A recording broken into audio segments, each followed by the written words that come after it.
হরে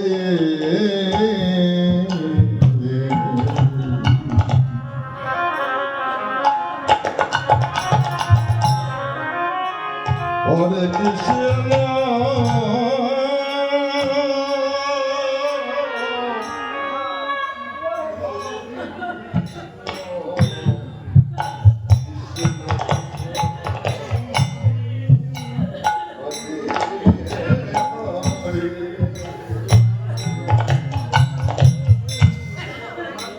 হরে রাম হরে রাম রাম রাম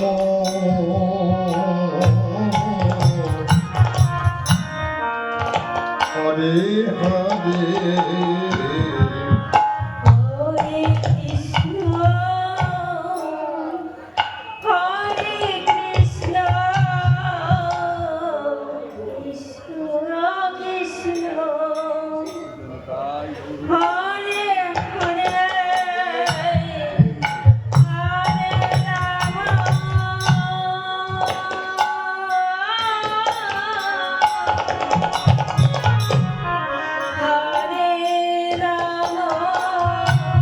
রাধে রাধে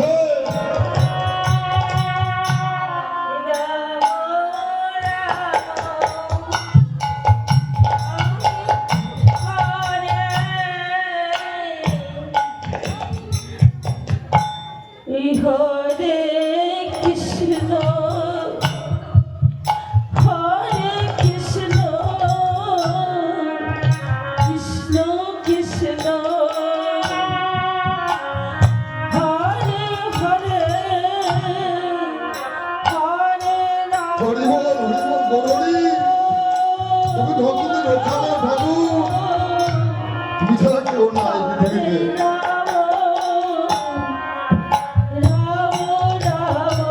তুমি প্রত্যেকটা জীবের ভিতরে লক্ষ্য রাখো ঠাকুর হরে কৃষ্ণ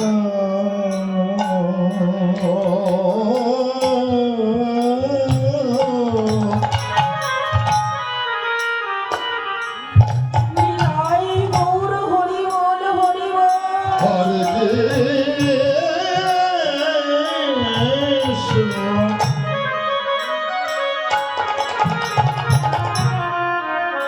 কৃষ্ণ কৃষ্ণ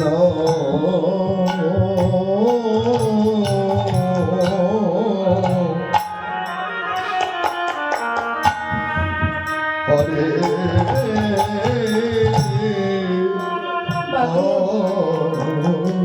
আমার প্রভু সবকিছু সইতে পারে গো, শুধু দুটো জিনিস সইতে পারে না।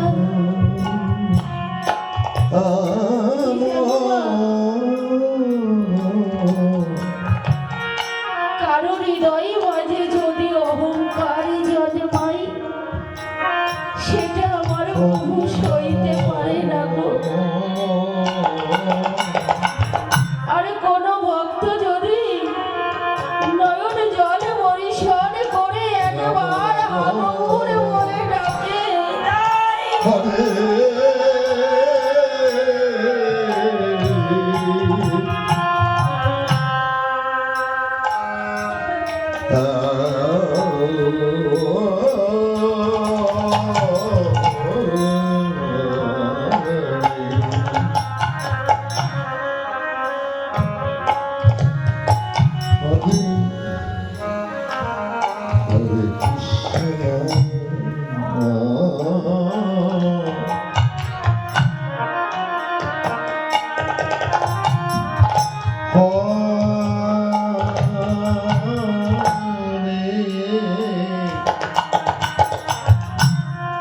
যেন রাস্তার ধারে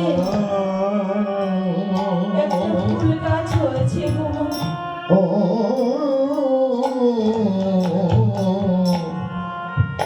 সেই ফুলের গাছে দুটো কড়ি এসেছে। কৃষ্ণ কৃষ্ণ সেই কড়ি দুটো সারা নিশে বসে বসে কাঁদছে, কখন প্রভাত হবে আর আমরা দুজনা ফুল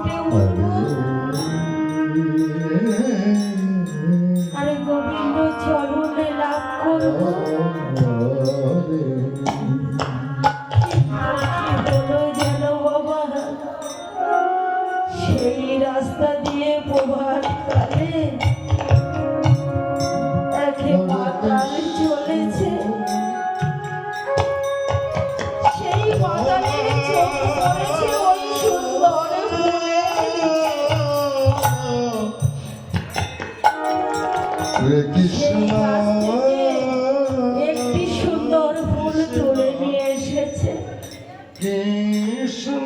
নিয়ে এসে ঘরের মধ্যে টপে সুন্দর করে সাজিয়ে রেখেছে।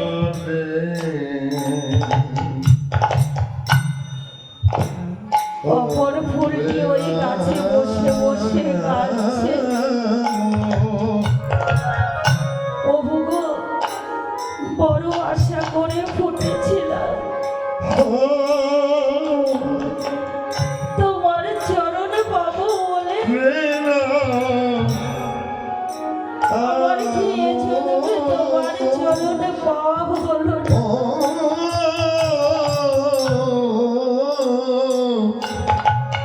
এই না বাবা আকুল প্রাণে কেঁদেছে। দূরে যেয়ে দেখছেন এক বাবাজি ফুলের সাজি হাতে করে ওই গাছ থেকে এসে ওই বাবাজি ফুল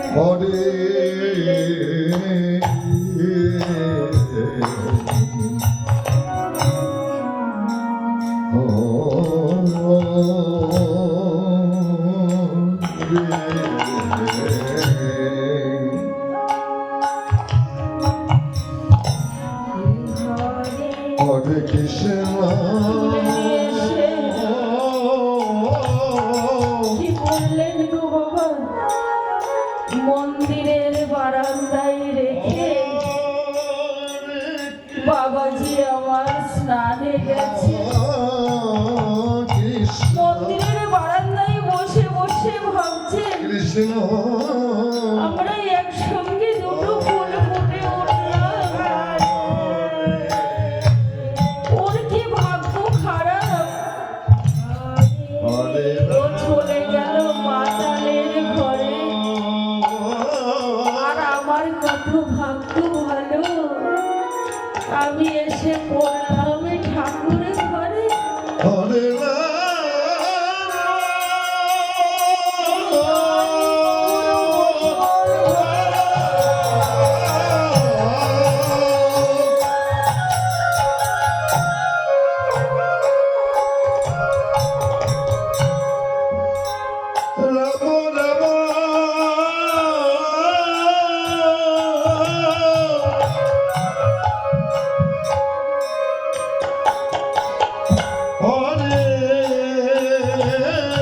এই না বাবু, মনের মধ্যে এই অহংকারটুকু এসেছে। একটা শিশু বালক ছুটে এসে ফুলের সাজি থেকে ফুলটি নিয়ে ছিঁড়ে ফেলেছে। দেখুন মা, মন্দিরের বারান্দায় এসেও তবু প্রভুর চরণ লাভ করতে পারলেন না।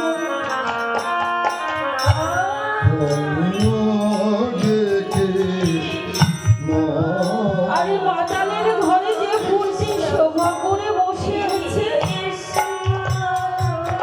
সেই ফুলটি বসে বসে কাঁদছে। প্রভু গো, আমি তো ফুটেছিলাম তোমার চরণ পাবো বলে। আমার কি ভাগ্য এত খারাপ, তুমি আমাকে কোথায় পাঠালে। এ জন্মে কি আমি তোমার চরণ পাবো না।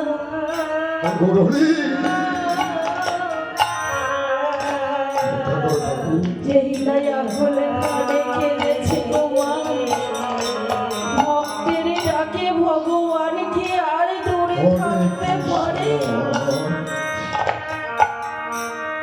মাতালের ঘরণে এসে দেখছেন সুন্দর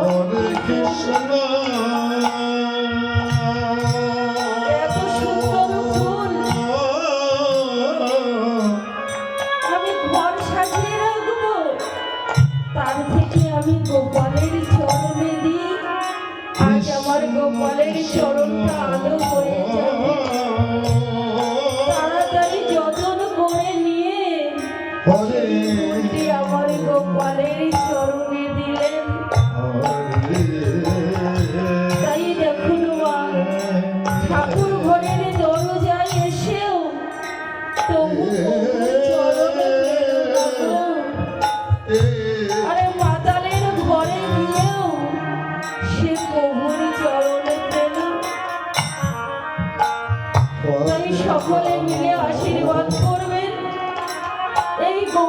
সম্প্রদায়ের কোনোদিন যেন হৃদয় মাঝে হরে ওই অহংকারের রাজন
বাবাজি আমার একটা গাভী পুষেছে গো। সেই গাভী কি করে জানো মা, প্রভাত কালে ছেড়ে দেয়, সারাদিন ঘাস সেবা করে আবার সন্ধ্যাবেলা ঘরে ফিরে আসে। আজও প্রভাত কালে গাভী ছেড়ে দিল গো। গাভী যেতে যেতে সন্মুখে দেখছে দূর থেকে বড় বড় কচি কচি ঘাস হয়েছে। সেবার লোক সামাল দিতে পারল না গো। কতদিন পরে বড় বড় ঘাস দর্শন করেছি, আজ আমি ওই ঘাস সেবা নেব। দিয়েছে মাগো এদি ঝাপ। ওই ঘাসের সম্মুখেই ছিল একটা বড় পাক। সেই গাভীটা গিয়ে পড়লো পাকের মধ্যে। কিন্তু মা অনেক চেষ্টা করছে যে ওই পাক থেকে উঠে আসবে, কিন্তু পারছে না। যত নড়াচড়া করছে ততই পাকের মধ্যে চলে যাচ্ছে। দূর থেকে এক বাঘ দর্শন করলেন যে একটা গাভী দেখা যাচ্ছে। বাঘ ভাবলেন আমার আজ সেবাটা ভালোই হবে। বাঘও দিল এক লাফ, দুজনায় পড়েছে পাকে। পাচ্ছে গো বাবা, দুজনার ধরতে পারছে না। তা গাভী ভাবছেন এসেছি ঘাস সেবা করবার জন্য, সেবা তো করতে পারবো না, যদি মৃত্যু হয় মৃত্যুর আগে আশাটা পূরণ করি। এই বদনটা বাড়িয়ে দিয়ে কিছুটা ঘাস সেবা করলেন। তখন বাক্যি বলছে যে জানো বাবা, বলছেন গাভী তুমি তো মরবার আগে তোমার আশাটা পূরণ করলে, তা তুমি মাথাটা একটু বাড়িয়ে দাও, আমি একটু কামড়িয়ে আমার আশাটা পূরণ করি। গাভী ওই কথা শুনে মৃদু মৃদু হাসছে। বাঘে রেগে গেছে গো, বলছে তুমি হাসছো কেন? আমার থেকে তোমার গায়ে কি শক্তি বেশি? আজ তুমিও মরবে আমিও মরবো, এ পাক থেকে তো উঠতে পারবো না। গাভী বলছে আমি মরবো না গো, বলছে মরবে না, তোমার গায়ে কি এত শক্তি আছে যে উঠে যাবে? বলছে যে জানো বাঘ, আমার মালিক আছে। তোমার তো মালিক নাই, তাই তুমি পাকে পড়ে থাকবে, আমার মালিক আমার পাক থেকে তুলে নিয়ে যাবে। দেখবে সন্ধ্যাবেলা যখন আমি ঘরে পৌঁছাবো না, আমার মালিক ঠিক আসবে। ঠিক সন্ধ্যাবেলা গাভী ঘরে না যাওয়ায় মালিক খুঁজতে খুঁজতে এসেছে গো। এসে দেখছে বাঘ আর গাভী পাশাপাশি পাকে পড়ে আছে। ভাবছে ওই বাঘের জন্যই আজ আমার গাভী পাকে পড়েছে। বাঘকে লাঠি দিয়ে ধাক্কা দিয়ে গাভীটা কৌশলে তুলে নিয়ে গেলেন। তোমাগো এটা বহির জগতে আমি বলেছি, সকলে আমরা সংসার পাকের মধ্যে পড়ে আছি গো। লালসাই ডুবে আছি আমার করে। কিন্তু যদি এই সংসার পাকের মধ্যে পড়েও কেউ যদি ওই মালিকের চরণ আশ্রয় করে থাকে, তাহলে দেখবে একদিন এই সংসার মায়া পাপ থেকে ওই মালিক এসে তোমাদের তুলে নিয়ে যাবে। তাই গৌর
হরে কৃষ্ণ বুঝতে পেরেছি তোমরা প্রভুর একদম কাছের মানুষ গো। কিন্তু বড় জোরে একটি নিবেদন করে একটা জিনিস চাইবো, দেবে মা? দেবে? একটুখানি সকল মা মিলে একটু উলুধ্বনি দেবে। নিতাই গৌর হরি বল, হরি বল।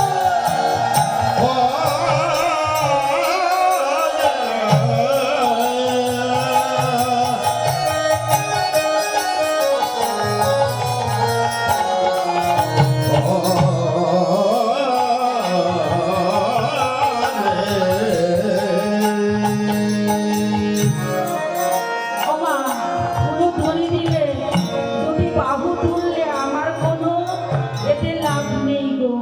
ও মা, তোমাদেরই লাভ না বাবা। ও আর লু, দুটো অক্ষর দিয়ে হয় উলু। উতে আছে রাধারানী আর লুতে আছে নীলকান্তমণি। তাই যদি দাও উলুধ্বনি তাহলে হবে যুগল ধ্বনি। নিতাই গৌর হরি বল।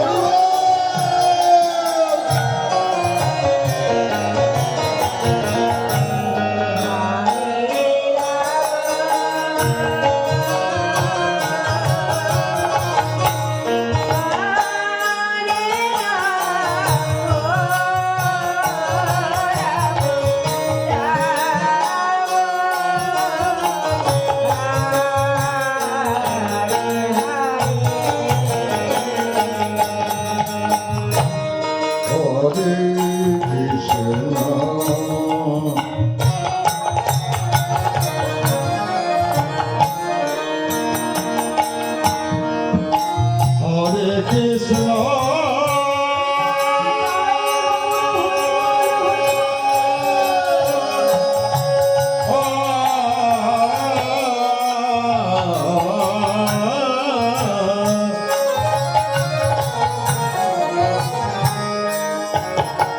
হরে কৃষ্ণ কৃষ্ণ কৃষ্ণ মাগো, এই কৃষ্ণনাম হরিনাম নিয়ে এসেছিলেন আমাদের গৌরসুন্দর না? তাই না বাবা? গৌরসুন্দর নিয়ে এসে কি করলেন? কলিযুগের দ্বারে দ্বারে নাম দিয়েছিলেন। কখনো কি করেছিলেন?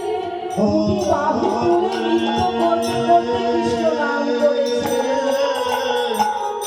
আবার কখনো ভক্তদের চরণ ধুলি নেবার জন্য ধুলাই করে দিয়ে কৃষ্ণ নাম করেছিলেন।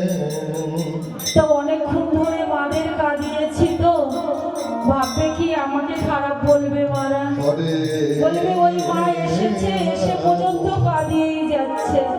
ও মা, আর কাঁদাবো না।